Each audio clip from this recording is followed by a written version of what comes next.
একটি সার্বভৌম রাষ্ট্রের পররাষ্ট্রনীতির দিক নির্দেশনা নির্ধারণের ক্ষেত্রে সরকার প্রধানের প্রথম বিদেশ সফর কোনো সাধারণ আনুষ্ঠানিকতা না। এটা হলো বিশ্ব দরবারে দেশের নতুন কৌশলগত অবস্থানের ঘোষণাপত্র। আর সেই ঘোষণাপত্রে এবার যে নাম লেখা হতে যাচ্ছে তা গত 5 দশকের ঐতিহ্যকে ভেঙে চুরমার করে দিয়ে এক সম্পূর্ণ নতুন অধ্যায়ের সূচনা করছে। চলতি মাসের শেষ সপ্তাহে প্রধানমন্ত্রী তারেক রহমানের বেইজিং সফর কেবল একটি দ্বিপক্ষীয় সফরের চেয়েও অনেক বেশি কিছু। প্রথাগতভাবে নিকটতম প্রতিবেশী নয়াদিল্লিকে এড়িয়ে সরাসরি বেইজিংকে গন্তব্য হিসেবে বেছে নেওয়ার পিছনে লুকিয়ে আছে দক্ষিণ এশিয়ার ভূ রাজনীতির এক বিশাল টেকটনিক পরিবর্তনের সমীকরণ। আন্তর্জাতিক কূটনীতির অলিখিত নিয়মাবলী বলে, কোনো রাষ্ট্রপ্রধান সফরে গেলে স্বাগতিক দেশের শীর্ষ 2 নেতার মধ্যে যে কোনো একজনের সাথে আনুষ্ঠানিক বৈঠক হয়, অপরজনের সাথে থাকে শুধুই আলাপচারিতা বা সৌজন্য সাক্ষাৎ। কিন্তু এই নিয়মের ব্যতিক্রম ঘটতে যাচ্ছে তারেক রহমানের ক্ষেত্রে। বেইজিং কূটনৈতিক প্রোটোকলে সব রেকর্ড ভেঙে চীনা প্রেসিডেন্ট শি জিনপিং এবং প্রধানমন্ত্রী লি কিয়াং উভয়ের সাথেই তার আনুষ্ঠানিক টেবিল বৈঠকের সূচি চূড়ান্ত করেছে। গত অন্তর্বর্তীকালীন সরকারের প্রধান ডক্টর মোহাম্মদ ইউনুস যখন বেইজিং গিয়েছিলেন, তখন তিনি এই দ্বৈত বৈঠকের সুযোগ পাননি। বেইজিংয়ের এই অভাবনীয় পদক্ষেপ বিশ্বমঞ্চে একটি স্পষ্ট বার্তা দিচ্ছে। বর্তমান ঢাকা সরকারকে তারা অত্যন্ত গুরুত্বের সাথে নিচ্ছে এবং এই সম্পর্ককে তারা ভবিষ্যতের কৌশলগত জোট হিসেবেই দেখছে। এই সফরের আলোচনার টেবিলে অর্থনীতির পাশাপাশি যে বিষয়টি সবচেয়ে বেশি গুরুত্ব পাচ্ছে তা হলো দেশের আকাশ সীমার নিরাপত্তা বা সমরাস্ত্র ক্রয়।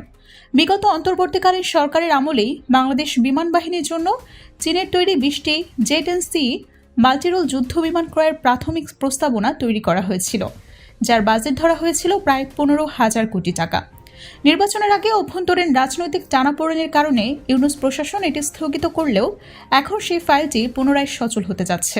এভিয়েশন বিশেষজ্ঞদের মতে, চীনের চেংদো এয়ারক্রাফট ইন্ডাস্ট্রি তৈরি এই জেটটি বর্তমান বিশ্বের যে কোনো আধুনিক যুদ্ধ বিমানের তুলনায় সমকক্ষ বা এগিয়ে। প্রতি ঘন্টায় প্রায় 2415 কিলোমিটার গতির এই যুদ্ধ বিমানটি শব্দের চেয়েও দ্বিগুণ দ্রুত। কিন্তু এর আসল শক্তি লুকিয়ে আছে এর স্টেলথ বা রাডার এড়ানোর অভূতপূর্ব প্রযুক্তিতে। ভারতীয় বিমান বাহিনীর গর্ব রাফাল এবং চীনের এই জেট-এন-সি দুটি 4.5 প্রজন্মের ফাইটার জেট হলেও রাডার সিগনেচার ফাঁকি দেওয়ার ক্ষেত্রে জেট-এন-সি রাফালের চেয়ে কয়েক ধাপ এগিয়ে। সাম্প্রতিক ভারত পাকিস্তান আকাশ যুদ্ধে পাকিস্তানের হাতে থাকা একই প্রযুক্তির যুদ্ধ বিমানের ব্যবহার ইতোমধ্যে এই প্রযুক্তির শ্রেষ্ঠত্ব প্রমাণ করেছে।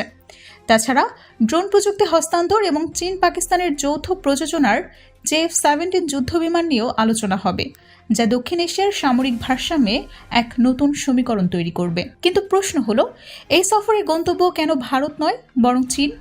ইতিহাসের পাতাল জালে এর উত্তর মেলে। 1972 সালে বঙ্গবন্ধু শেখ মুজিবুর রহমান স্বাধীনতার পর প্রথম সফরে গিয়েছিলেন নয়াদিল্লিতে, যা ছিল মুক্তিযুদ্ধে ভারতের অবদানের প্রতি কৃতজ্ঞতার বহিঃপ্রকাশ। 1991 সালে বেগম খালেদা জিয়া ক্ষমতায় এসে প্রথম সফরে গিয়েছিলেন ওয়াশিংটনে, যা পশ্চিমা বিশ্বের সাথে ঢাকার নতুন সংযোগের প্রতীক ছিল। 2024 সালে শেখ হাসিনা টানা 4র্থ মেয়াদে ক্ষমতা নিয়ে আবারও প্রথম সফরে গিয়েছিলেন দিল্লিতে। কিন্তু 2026 সালের বাস্তবতা সম্পূর্ণ ভিন্ন।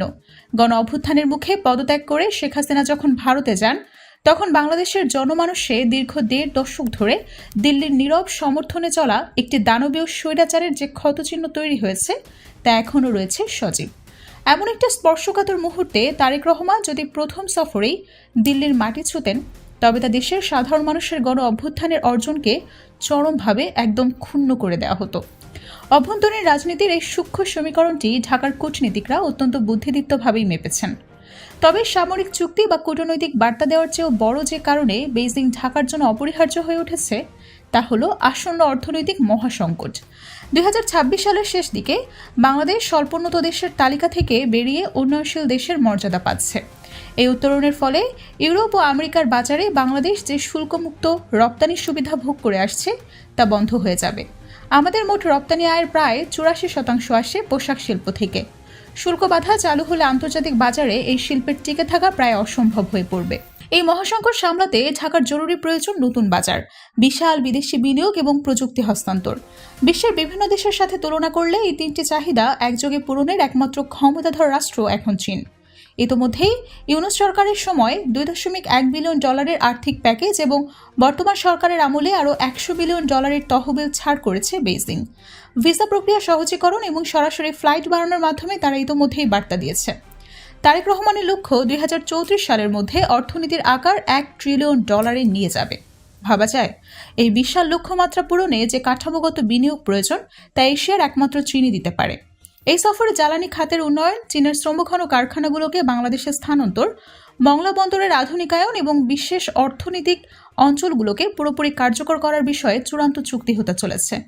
এছাড়া আরসিপি, ব্রিক্স এবং এসএসসিওর মতো বৈশ্বিক ফোরামে পূর্ণাঙ্গ সদস্যপদ পাওয়ার জন্য বেইজিংয়ের সরাসরি সমর্থন চাওয়া হবে। কিন্তু এই সফরের আলোচ্য সূচিতে যে বিষয়টি নয়াদিল্লিকে সবচেয়ে বেশি ঘুম হারাচ্ছে তা হলো তিস্তা মহাপরিকল্পনা। পশ্চিমবঙ্গের অভ্যন্তরীণ রাজনীতির কারণে ভারতের সাথে দশকের পর দশক ধরে তিস্তার পানি বণ্টনের কোনো চুক্তি হয়নি। দীর্ঘ অপেক্ষায় হতাশ হয়ে বাংলাদেশ এবার নিজের দেশের পানি ব্যবস্থাপনার জন্য তৃতীয় পক্ষ হিসেবে চীনকে দায়িত্ব দিতে যাচ্ছে। আন্তর্জাতিক আইন অনুযায়ী দ্বিপক্ষীয় আলোচনা ব্যর্থ হলে তৃতীয় পক্ষের সম্পৃক্ততা কোনোভাবেই বেআইনি না। কিন্তু এর পেছনে যে ভূ রাজনৈতিক কৌশল লুকিয়ে আছে তা চমকপ্রদ। তিস্তা নদীর অববাহিকা ভারতের জন্য অত্যন্ত কৌশলগত একটি স্থানে অবস্থিত।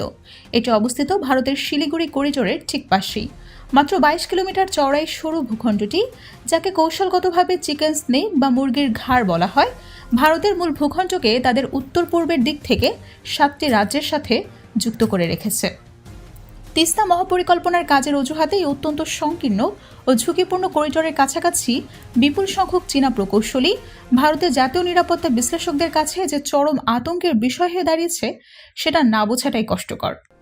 দায়িত্ব গ্রহণের পরপরই নরেন্দ্র মোদী তারেক রহমানকে দিল্লি সফরের আমন্ত্রণ জানান। বিগত 1.5 দশক ধরে যে একপেশে নির্ভরশীলতা স্টেটের যে অবস্থা তৈরি হয়েছে তার চির অবসান ঘটিয়ে ঢাকা এখন দুই পরাশক্তির মাঝখানে নিজের জায়গাটা ঠিক করে নিয়েছে।